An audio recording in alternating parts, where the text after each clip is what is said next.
கேவலமான ஒரு முதலமைச்சரை தமிழகம் மட்டுமல்ல இந்திய வரலாறே பெற்றது கிடையாது.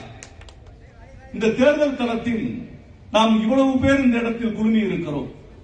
வருகிற தேர்தலில் எப்படி பணி செய்ய வேண்டும் என்பதற்கு நாம் தேர்தல் வேலை செய்துதான் மீண்டும் திராவிட முன்னேற்ற கழகம் வெற்றியை பெற வேண்டுமா என்று சொன்னால் உறுதியாக கிடையாது. இடிப்பாரா இல்ல ஏமரா மன்னன் கெடுப்பார் இல்லாவிட்டாலும் கெடும் என்பது கிடங்க 5% வாக்குகளை கூட பெற முடியாமல் நடிகர் விஜய் அவனும் தோத்து அவன் கட்சியும் தோத்து போகும். மக்கள் மத்தியில் ஓட்டு வாங்க முடியாது. ஒரு உலகத்தில் பிரசித்தி பெற்ற ஒரு தலைவரை பெருந்தலைவர் காமராஜர் அவர்கள் வெற்றி வாய்ப்பை இழந்திருக்கிறார்கள். பெருந்தலைவர் காமராஜர் அவர்கள் வெற்றி வாய்ப்பை இழந்த போது ஐயா RS பாரதி அவர்கள் இந்திய எதிர்ப்பு போராட்டத்தில் தலைமை பொறுப்பை ஏற்று போராடிய காலகட்டத்தில் தான் பே. சீனிவாசனும் களத்தில் நின்றார். பே. சீனிவாசனுடைய வெற்றி பெருமையாக பேசப்பட்டது. படிக்காத காமராஜரை படித்த சீனிவாசன் வெற்றி பெற்றார் என்று சொன்னபோது உடனடியாக அண்ணா அவர்கள் சொன்னார்கள், படிக்காத காமராஜர் கட்டி வைத்த பள்ளிக்கூடத்தில் சீனிவாசன் படித்ததினால் வெற்றியில். நம்மளுக்கு எதிர்கட்சியாக இருந்தாலும் கூட திராவிட முன்னேற்ற கழகத்திற்கு பல்வேறு சோதனைகளை தந்திருந்தாலும் கூட மாண்புமிகு முன்னாள் தமிழ்நாடு முதலமைச்சர் ஜெயலலிதா அம்மையா அவர்கள் தேர்தலிலே தோற்று போன போது கூட, பர்கூரிலே தோற்று போன போது கூட சட்டமன்றத்திலே சுகமணம் இவ்வளவு பெரிய வெற்றியை பெற்றுவிட்டார் என்று பேசுகிற போது தலைவரிடம் கேட்டார்கள். செய்தியாளர்கள் சந்திப்பில் தலைவர் சொன்னார், யானையின் காலுக்குள் சென்ற ஒரு எறும்பு என்று நாசுக்காக தன்னுடைய கருத்தை முடித்துக் கொண்டார். பேரறிஞர் அண்ணா அவர்கள் வெற்றி வாய்ப்பை இழக்க போது கூட எதிரில் இருக்கக்கூடிய தலைவர்கள் தமிழினுடைய மானத்தை இந்தியாவினுடைய நாடாளுமன்றத்தில் கம்பீரமாக பேசிய தமிழினத்தினுடைய தலைவன் வெற்றி வாய்ப்பை இழந்திருக்கிறார் என்றுதான் எதிர்கட்சிகள் பேசியது. ஆனால் இந்த உலக நாட்டில் நான் தேடிக்கொண்டிருக்கிறேன், சட்டமன்றத்திலே உன் தகப்பனாரை என்று சொல்கிறானே, நான் கேட்கிறேன், மானங்கெட்ட தமிழ்நாட்டினுடைய முதலமைச்சர் உன்னை சட்டமன்றத்துக்குள்ள வச்சு பாத்துக்கிறோம்டா. நாங்க என்ன கோமாளி பையில நினைச்சுக்கிட்டு இருக்கிற, சட்டமன்றத்தை பூட்டுவானா? பூட்டினா உனக்கு எலும்பு இருக்காது, ஒட்டச்சிட்டு தான் உன்னை அனுப்பி விடுவானா. பூட்டி பாரு சட்டமன்றத்தை. யார் ஓடுனது? அரெஸ்ட் பண்ணிடுவான்னு சொல்லி நைட்டோட நைட்டா நீ தான் கேரா வேண்டல, யார வச்சுக்கிட்டு நீ ஓடுன கரூர்ல இருந்து. நாங்க ஒன்னும் பயந்து ஓடல, சட்டமன்றத்தில் நாங்க பயந்து ஓடணுமா?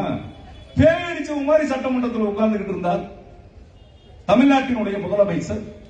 குத்து புரோட்டா போட, என்னடா குத்து புரோட்டா போட, உன்னை மாதிரி ஆயிரக்கணக்கான புரோட்டாக்களை நாங்க பார்த்திருக்கிறோம். நீ எவ்வளவு கேவலமா பேசுன?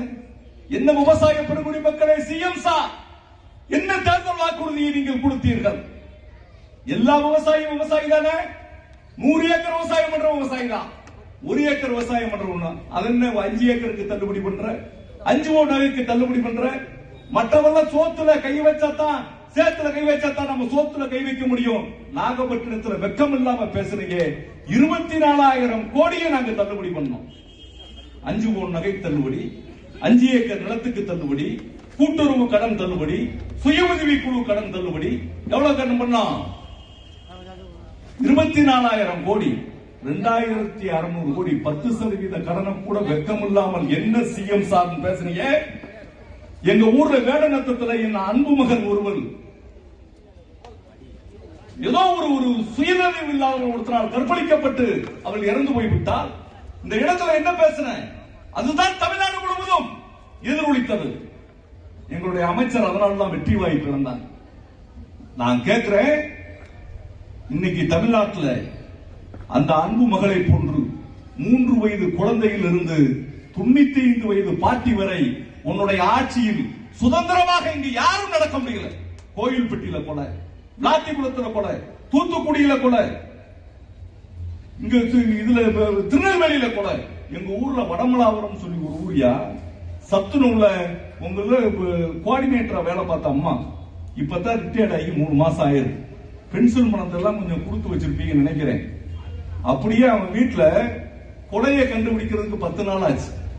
அவன் தான் உண்மை குற்றவாளியா நின்று கண்டுபிடிக்க தெரியல. கொலை பண்ணிருக்கிறான் வீட்டுல. அரசாங்க ஊழியர்களே விஜய் ஆட்சியில உங்க பணத்தை, நீங்க டெபாசிட் பணத்தை, உங்களுடைய பிஎஃப் பணத்தை, உங்களுடைய சம்பளத்துல பிடித்தம் பண்ண பணத்தை, மொத்தமா கொடுக்கிற பணத்தை விஜய் ஆட்சி வர்ற வரைக்கும் நீங்க வேண்டாம்னு சொல்லிருங்க. இல்லாட்டா உங்களை இந்த ஆட்சியில பாதுகாப்பு இல்லாமல் கொலை செய்வதற்கு அங்கங்க விஜய் கட்சிக்காரன் ரெடி ஆயிட்டான். நான் கேக்குறேன், நீ என்ன வழக்கு போட்டுருவ?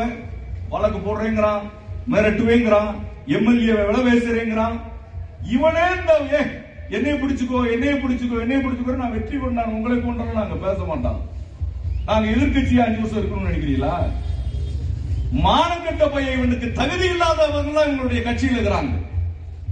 அடுத்த நாள் இவன் என்ன செய்ய போறான்ற சிந்தனை யாருக்கு கிடையாது? முதலமைச்சருக்கு கிடையாது, அவங்களுடைய அமைச்சருக்கு கிடையாது. 2000 ரூபாய் ஐயர்கிட்ட பிடிக்கிறான். 2000 ரூபாய் அவன் காசு வாங்கிட்டான், ஐயர்கிட்ட பிடிக்கிறான். அங்க 100 கோடி ரூபாய் சொத்தை பதனிகளை எழுதி கொடுக்கிறான். இப்படிப்பட்ட மானங்கட்ட அமைச்சர்களை வைத்திருக்கிறான். இன்னொரு அமைச்சர் என்ன செய்யறான்? போதையில்லாத தமிழகம். ஆனா என்ன செய்யறான்? மந்திரியை எங்க அமைச்சர் தான் முத என்ன பண்றாங்க? போதையை போட்டு அவன் சீரட் பெட்டியில போட்டு ஊரெல்லாம் சொன்னான், அவன் மேல நடவடிக்கை எடுக்கல. இவன் மந்திரிகள் அத்தனை பேரும் குற்றவாளிகள். சினிமாவில் ஊழல் இல்ல, ஊழல் இல்ல. இவன் தான் ஊழலினுடைய மொத்த உருவம். தமிழ்நாட்டினுடைய முதலமைச்சர் 100 ரூபாய் டிக்கெட் 1000 ரூபாய்க்கு விற்கிறான். 150 கோடி ரூபாய் கருப்பு பணம் வாங்கி இருக்கிறான். இவன் கூட 3 ரூபாய்க்கு பேப்பர்ல இன்னைக்கு சிவகாசியில பிரிண்ட் அடிக்கிற 10 பீசாவுக்கு பிரிண்ட் அடிக்கிறத 10 கோடி ரூபாய்க்கு பணம் சேர்த்து 5000 கோடி ரூபாய் கையிருப்பு வச்சிருக்கிறான்.